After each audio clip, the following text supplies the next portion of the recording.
Azərbaycanda toyların formatının dəyişdirilməsi təklif olunur. Belə ki, dəbdəbəli və bahalı toylar daha müasir və daha az qonaqla təşkil oluna bilər.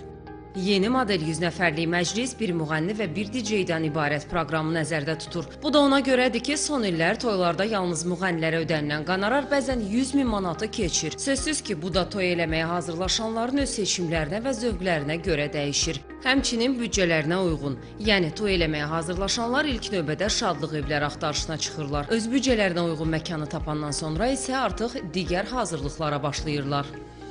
Buna toy eləyənlər də uymalıdır, bizə restoran kimi uymalıyıq. Yoxsa belə cəmaət indi məsələn belə çıxmasın, indi imkanı var, gəlir, yaxşı yerlərdə toy eləyir və öz istədiyi, öz büdcəsinə uyğun da müğənnilər çağırır. Onu biz heç nə deyə bilmərik axı. Əksinə, şadlıq evləri və restoranları müştərilərin tələblərinə uyğun təkliflər hazırlayır. Müştərilər isə əksər hallarda daha dəbdəbəli el şənliklərinə üstünlük verirlər. Bu da toy edən tərəflərlə yanaşı dəvət olunanları da təlaşa salır. Çünki şadlıq evi seçimindən, menyudan və toya dəvət olunan müğənnilərdən asılı olaraq nəmərin məbləği də artır. Ölkəmizdə toy tədbirlərinin keçirilməsi bəzən milli mentalitetə uyğun olaraq daha zəngin menyularla müşahidə olunur. Əlbəttə ki, bəzi hallarda ailələr uzun müddət bu tədbirlərə hazırlaşırlar, planlaşdırırlar. Lakin çox zaman dəb halını almaq xatirinə və ya dəbdən geri qalmamaq xatirinə daha çox xərclənirlər.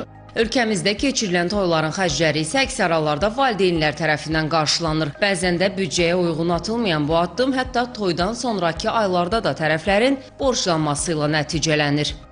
Əgər bu tətbiq olunarsa, Azərbaycan cəmiyyətində, xüsusilə də insanların müəyyən bir qismi toy dəvətnamələrindən gizlənmək və yaxud da ki, bu kimi toya çağırılmaq hallarından, yayılmaq hallarında aradan qalxmasına səbəb ola bilər. Toyları 100 nəfərdən, maksimum 150 nəfərdən ibarət olan keçirməklə yeni innovativ çalarlar qatsınlar. Əgər cütlüklər öz təşəbbüsləri ilə istədikləri kimi Avropa sayağı daha yığcam toylar təşkil edərlərsə, bu zaman onların xərcləri də az çıxar. Yəni yeni model də öz təsdiqini tapar. Axı toylar bizim milli adət-ənənələrimizi yaşatdığımız el şənliklərimizdir. Bu məclislər iki cütlüyün xoşbəxtliyi, tərəflərin isə yeni qohumluq əlaqələri üzərində qurulduğu halda təməli də möhkəm olar. Amma bünövrəsi borcla, xərclə, kreditlə atılan ailələrin gələcəyi yalnız iqtisadi çətinliklərlə keçər. Hər halda düşünməyə də dəyər.